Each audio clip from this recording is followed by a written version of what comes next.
Jerry Ford, Chief Deputy at the DeKalb County Sheriff's Office. You might get just a little bit closer. Yes, We've been piecing a lot of different things from your thing in the city. So what can y'all tell us what happened? So earlier in the day, Scottsboro Police Department advised us that they were pursuing a vehicle coming from Scottsboro. They lost the vehicle in Powell, just over the road here.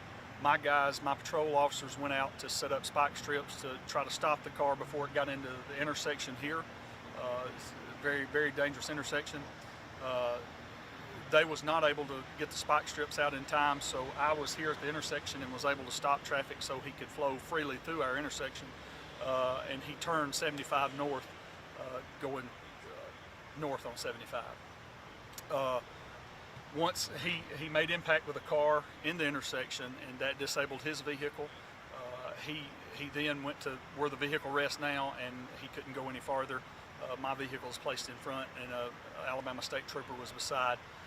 Once we got out and tried to make contact with him, we both realized that he had a gun, and we backed off and we waited for assistance to arrive here on scene.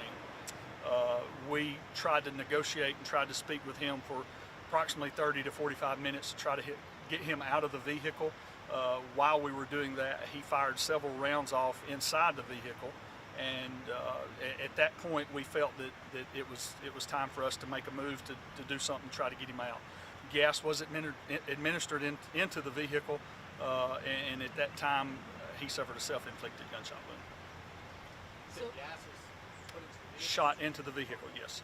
So he hit himself once with the self-inflicted the gunshots, or did he shoot himself multiple times? Just once that we know of right now. He was transported. Medical assistance was given to him immediately.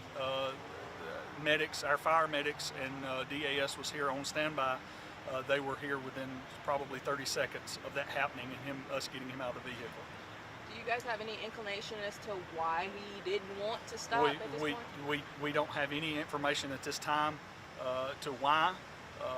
So that will come out hopefully in the investigation. Is it his car? No, the vehicle was actually reported stolen out of Georgia over the last few days. I'm not 100% sure on the date when that was stolen. Was it his weapon?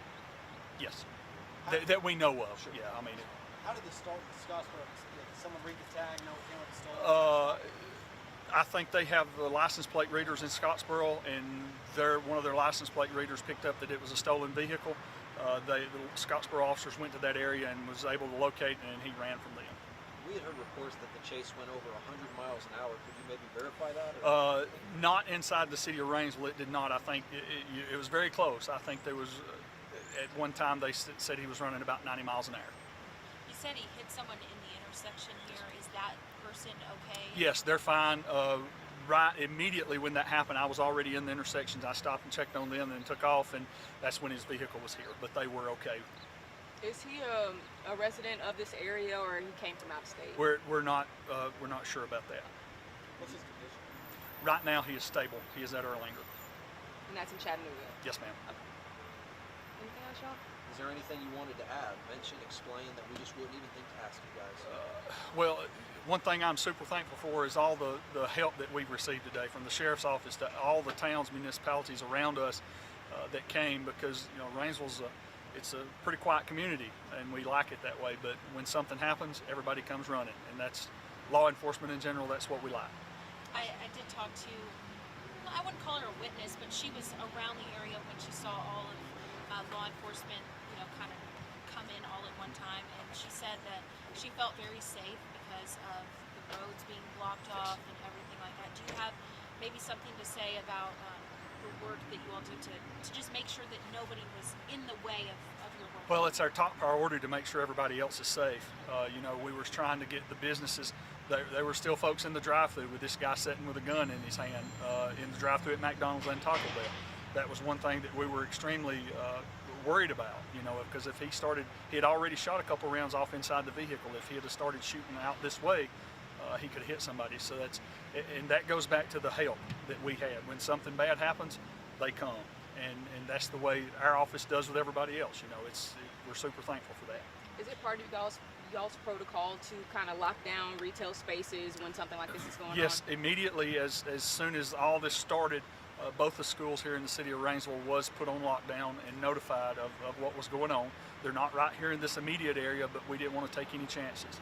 And yes, we came over to the businesses, told them, you know, get toward the back and tried to get the parking lots cleared out as quick as we could.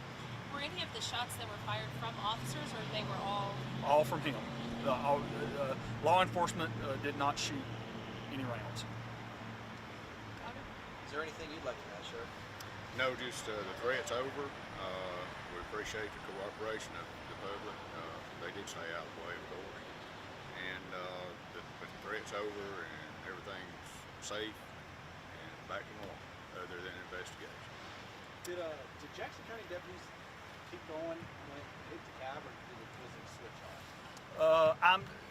It was Scottsboro PD, yes. And Scottsboro PD was here. They was part of the assistance in trying to negotiate with him, along with the sheriff's office trying to get him to get out of the vehicle. They were here.